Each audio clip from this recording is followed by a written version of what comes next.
This summer, a Smith College student made national news after campus police were called to question her while she was eating her lunch. The African-American student, Oumou Kanoute, claims her only infraction was being black. Smith College representatives have said that the incident was not racially motivated and has an independent investigator looking into the incident. Meanwhile, the American Civil Liberties Union recently took on her case. But Kanoute isn't seeking a cash settlement. Primarily, she wants an apology, and also, she says, change on campus.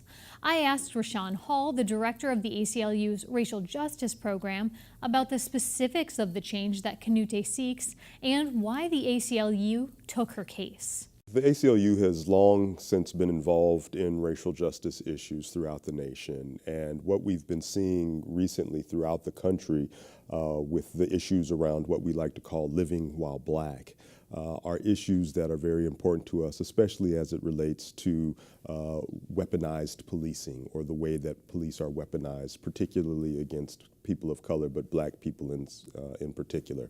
And so we saw this happening at graduate students in Yale, prospective college students in Colorado, and a college student here. And we felt like it was important for us to get involved in this particular issue, but as well as the larger conversation that's happening around policing nationally. When you say weaponized policing, what do you mean? It's the way that police are deployed or sent out against people of color in communities of color in a way that is oftentimes problematic and harmful. So you don't necessarily mean use of a weapon, because in the Smith incident, there wasn't a weapon in question as far as has been publicly reported and when I read through the phone transcript. So I just wanted to be clear on that. Correct. We're not alleging that weapons were used, but the way that police are used generally is tantamount to being used as a weapon to address innocuous issues. Understood. And so let's talk about July 31st, which is the day of the incident. Ms. Kanoute, as I understand it, was working on campus. Yes. And she took a break for lunch. Correct. Then what happened? And while she's there, she notices individuals that work for the institution that are walking back and forth, making observations of her. And at some point, those individuals called the police and raised concerns about her presence there. Yeah, and so she actually wrote a letter, an open letter, and it was posted on the ACLU's website, and I wanted to read a portion of it. She said, quote, "Eating on campus might seem like a typical student activity, but as a black student, I received a familiar look of suspicion from a college employee who questioned my presence in the dining hall line as I began to fix myself a plate." What did you think when you read about her experience, the description of that incident? It's disheartening that in this day and age, these are still the things that many people of color, and black people in particular, have to deal with. The questions around whether or not we belong in certain spaces, whether or not we belong in a Starbucks, whether or not we belong on a college campus, whether or not we belong in a boardroom. What is the qualification to be perceived as belonging a certain place? And so that speaks to the deep racialized issues that exist in this country that haven't gone away. So Ms. Kanoute has said she feels though she's racially profiled, and we'll get into she would like a few things as a result of that. We'll get into that in a minute. But I wanted to say for Smith College's part, we did invite them to take part in this interview today, and they declined to do so.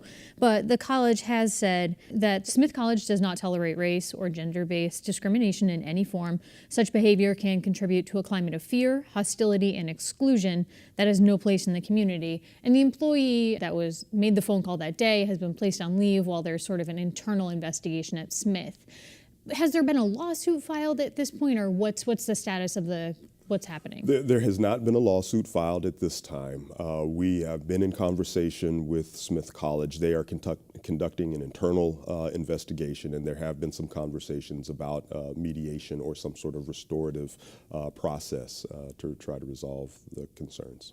And for Ms. Kanoute's part, what does she hope to yield? What results does she hope to gain from this process? First and foremost, in addition to looking for an apology, she is desiring some implementation of policies at the institution so things like this don't happen to other students. This is not the first time anything like this has happened to someone at Smith College. It certainly won't be the last, but we're hoping that the more intentional efforts at trying to diffuse situations like this and be conscious around issues of race, that it would diminish the number or frequency with which this happens. And not to say that it's happening all the time, but it's in the society that we live in today, it's hard to avoid instances where race becomes a factor in determining whether or not someone should be at a certain place. Yeah, as I understand it, a current employee wrote a letter that was published in some local newspapers here, and they pointed to some racially charged incidents in the 80s, and that Smith at that time was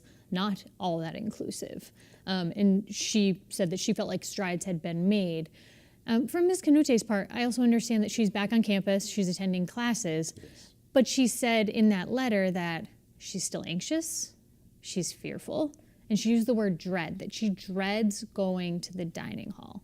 So for her, why, has she talked to you about why she even wanted to go back to classes while this is still going on? Sure, I think, Smith is a very prestigious institution. She is someone who has worked very hard to get where she is in life, and that speaks to her presence there, yet the anxiety that she has speaks to the reality of how traumatizing these events can be, because many people go through their lives being told that if you work hard and follow the rules, that you will have success in life and that you will be treated fairly. And here is someone who has worked hard and who has followed the rules and was not treated fairly. And it begins to challenge the foundations upon which many people's beliefs rests. And so she still believes she belongs at this institution, that she deserves a place at this institution, and is invested in receiving the benefits of going to Smith College. But at the same time, it does not erase the traumatic experience that she had that really called into question many of the things that she had been taught about what hard work means and what are the values of this country. Yeah, she even pointed out in that letter that she was on campus because she's teaching or working there for the summer in a STEM program helping other young women. Exactly. Is it possible, though, that this is all a large miscommunication? I read a transcript from the phone call of the employee, and it seems like there could be a miscommunication about gender here even. The transcript of the phone call says the employee called and they said, quote, to the campus police, "I didn't approach her or anything, but he seems to be out of place. I don't see anybody in the building at this point, and I don't know what he's doing there, just lying on the couch."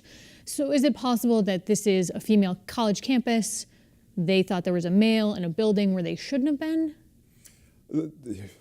I guess that raises some more questions about why someone who is clearly a woman be perceived as a male. And I think it goes to the issues around race and cross-racial identification, and that is highly problematic, that someone who is a woman would be perceived as a male when it's not, when that's unmistakable.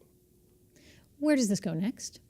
Well, we're waiting to hear from Smith College about some of the requests that Ms. Kanoute has made about what she would like to see in addition to some sort of mediation process and an apology, changes in the policies of the institution on how they deal with policing as it relates to race, but also some affinity housing for students of color to have an affirming space, but also recognition of some of the more racist history in Smith's past, some of its some former contributors to the institution that have questionable pasts as it relates to race. Their buildings are named after them, but she points out that the only African-American, or the first African-American rather, to graduate from Smith, her name isn't anywhere on campus. Correct, and an acknowledgement of that. And so we're waiting to see where the institution is on those requests. You just pointed out a number of things that Ms. Kanoute hopes to gain. You didn't mention money once, and people have asked me, is she suing the college for money? Is she looking for some sort of cash settlement? No.